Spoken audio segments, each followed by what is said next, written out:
kita tahu lihat Danjen Kopassus Pak Prabowo juga. Jadi sebenarnya kalau saya lihat ini kan berlaku yang namanya spirit, esprit, ya kan? Nah, jiwa korsa begitu ya. Itu tidak masuk akal menurut Anda ya? Maksud saya tidak masuk akal. Tetapi kalau seandainya memang mereka ingin menjatuhkan Gibran, saya mengatakan iya. Beliau ini hanya mau fokus agar Prabowo Gibran itu berhasil hingga 2024. Hanya itu. Kami dapat panel tahan Prabowo Gibran berhasil, tetapi masalahnya adalah yang di acceptance publik hanya Prabowo Gibran tidak. Oke.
Begini. Kalau untuk Mas Roy ya, gini. Kita itu ada yang bisa kita ukur, measurable, ada yang tidak bisa kita ukur. Nah, kenapa misalnya tentang apa yang dilakukan Mas Roy gitu, ada beberapa hal yang bisa saya terima. Tentu ada yang tidak mampu saya terima karena keterbatasan jangkauan analisis dan kemudian alat. Misalnya face recognition sama yang namanya image comparison. Itu bisa kasat mata. Makanya misalnya kalau kita bicara face recognition misalnya, kita bisa bandingkan tuh. Ada foto wisuda, ada foto ijazah, ada foto Pak Jokowi sekarang. Nah itu tiga itu dibandingkan, terlihat tuh ada perbedaan. Kan gitu. Nah ketika digunakan program komputer, saya tidak tahu namanya programnya apa, face recognition, oleh Topi Merah, oleh Mas Roy, oleh Rismond, mengatakan bahwa yang satu ini yang wisuda ya, itu beda sama yang Pak Jokowi sekarang. Yang satu sama dengan yang dua, yang ijazah. Nah, saya hanya melihatnya dari kasat mata, kelihatannya beda. Hidungnya kan begitu kan. Kalau yang satu ini lancip hidungnya, kalau yang ini enggak. Oke, satu. Yang kedua, image comparison. Nah, image comparison itu bisa terlihat. Misalnya ijazah 1115, 1116, 1117, itu huruf A-nya itu masih nempel. Kalau Pak Jokowi agak keluar. Nah, dan itu bisa. Pertanyaannya adalah, tentu apakah ini sebagai sebuah petunjuk atau tidak? Kalau kita bicara orang hukum kan keterangan ahli, keterangan saksi, surat, petunjuk, dokumen elektronik itu alat bukti yang bisa diambil. Maka saya mengatakan ini paling tidak petunjuk sebelum beliau ini dipanggil sebagai ahli untuk memberikan keterangan. Karena itulah kemudian sebagai orang yang mengikuti betul soal isu ijazah ini dari dekat, dan sejak tahun 2022 saya ngikutin, maka memang a big questionnya itu adalah ijazah analognya itu tidak pernah tampil di publik. Jadi logika Mas Roy itu masuk akal menurut Anda? Iya, kalau untuk face recognition sama image comparison tadi. Nah, tapi kalau misalnya untuk pasar pramuka dan lain sebagainya, itu cuma sekedar petunjuk dari Bitor. Petunjuk dari Bitor itu sebenarnya bisa diinvestigasi karena Bitor menunjukkan nama orang-orangnya. Dia sebut Widodo, Anggit Nugroho, Denny Iskandar, David, kemudian ada nama Sigit Widiawan dan lain sebagainya. Nah, itu bisa dipanggil sebagai petunjuk. Soal benar dan salah kita nggak ada yang tahu.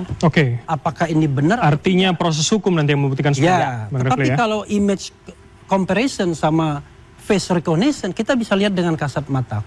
Itu soal ijazah ya. soal yang lain. Hidden agenda, dikatakan nol besar, dikatakan kemudian menjatuhkan reputasi Pak Jokowi. Ya, saya tadi mencatat soal bahwa sasaran akhirnya Pak Prabowo. Nanti Mas Jayadin yang jagoannya. Tapi bagi saya it doesn't make sense. Ya, nggak masuk akal. Kenapa? Karena yang mengajukan impeachment ini adalah Purnawirawan.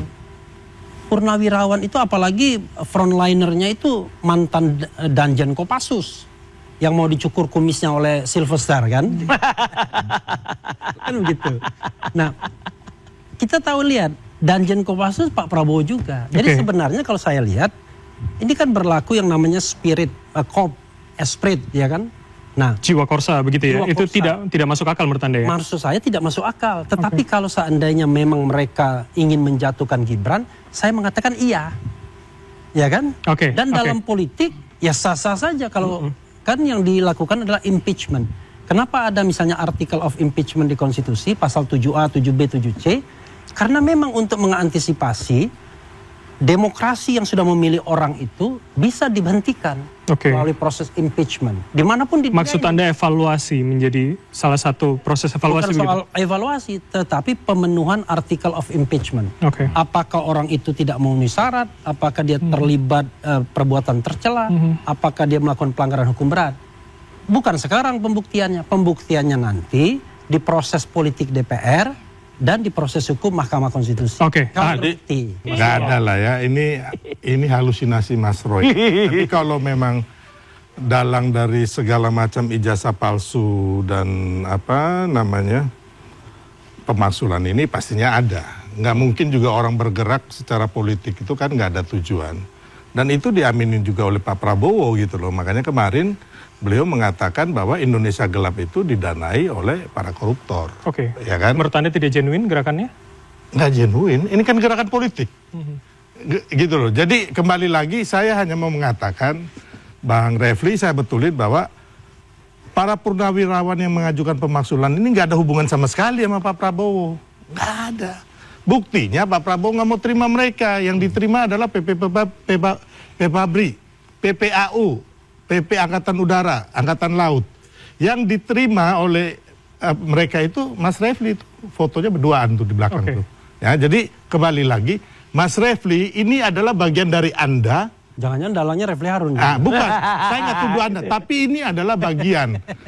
Saya juga nggak mau bilang Anda wayang, tidak, ya kan? Bahwa ini adalah kawan-kawan Anda waktu pemenangan Anies Baswedan. Jadi ini Anies Baswedan full. Jadi tidak bukan ada Prabowo, Pak Prabowo. Enggak, kenapa? Kenapa Bang Refli? Setelah Pilpres 14 Februari 2024, tanggal 18 Maret 2024, mereka ini menggeruduk KPU dan mau membatalkan hasil kemenangan Prabowo Gibran 02. Artinya residu menurut Anda? Iya, pastilah. Ya kan? Jadi intinya itu. Terus mengenai 4 dasar pemaksulan. Saja, Bang. Ini menurut saya udah zong semua, nggak ada, ya kan? Putusan konstitusi udah clear kok. Putusan MK udah digugat juga oleh Pak Anwar Usman. Dan ingat loh, Mas Gibran ini nggak ada hubungan dengan gugatan MK 90 itu. Nggak ada. Kami dapat poin Anda, Mas Refli. Dan ada yang terbaru. Singkat saja. Ada yang terbaru adalah akun resmi Gibran Rakabuming itu mengikuti akun situs judi online itu baru. Itu bisa kita bahas di episode berikutnya. Ini kan tidak akan pernah selesai karena kita kan punya standing point masing-masing. Tapi begini, ada satu yang saya kritik balik tuh dari beliau ini selalu ingin mendempetkan Jokowi dan Prabowo serta Gibran. Kenapa? Secara tidak sadar kita tahu bahwa Jokowi ini tidak lagi jadi ratu, tidak lagi jadi presiden. Jatuh. Pengaruh politiknya makin lama akan makin mengecil. Itu sudah hukum alam. Ya, karena itu kekuatan dia adalah mungkin kekuatan finansial dan kekuatan yang masih tersisa. Tetapi makin lama makin kecil. Nah, karena itu kemudian perlu gantungan baru. Gantungan baru itu bernama Prabowo Subianto. Padahal kalau kita lihat ya, dari semua orang yang di Pilpres kemarin tidak bisa lagi kita petakan 1, 2, dan 3. Jadi ketika Prabowo yang berkuasa, banyak sekali orang yang kemudian merapat ke sana. Jadi kalau disebut tidak move on, kemudian karena itu ya, termasuk saya yakin, bapak-bapak jenderal purnawirawan itu mereka pro Prabowo sesungguhnya. Tetapi mereka tidak pro Gibran Rakabuming Raka. Oke, kami dapat poin Anda. Statement. Enggak, untuk apa Pak Mas Wapres itu dimaksudkan, dan juga gini, Bang Refli. Untuk apa dimaksudkan? Kemarin itu Pak Prabowo datang ke rumah Pak Jokowi, habis itu makan bersama. Ya dia belajar. Ya intinya jadi nggak ada gitu loh. Jadi itu yang dipelajari ini Pak Prabowo Jokowi dari sebenarnya kalau nggak diserang ijazah palsu dan juga pemaksulan, beliau ini hanya mau fokus agar Prabowo Gibran itu berhasil hingga 2020. Hanya itu. Kami dapat poin Anda, tahan Prabowo Gibran berhasil, tetapi masalahnya adalah yang di acceptance publik hanya Prabowo Gibran tidak. Usai That's the jeda. fact. Tetaplah bersama itu kami. masalahnya, Publik yang mana? Publik Anda.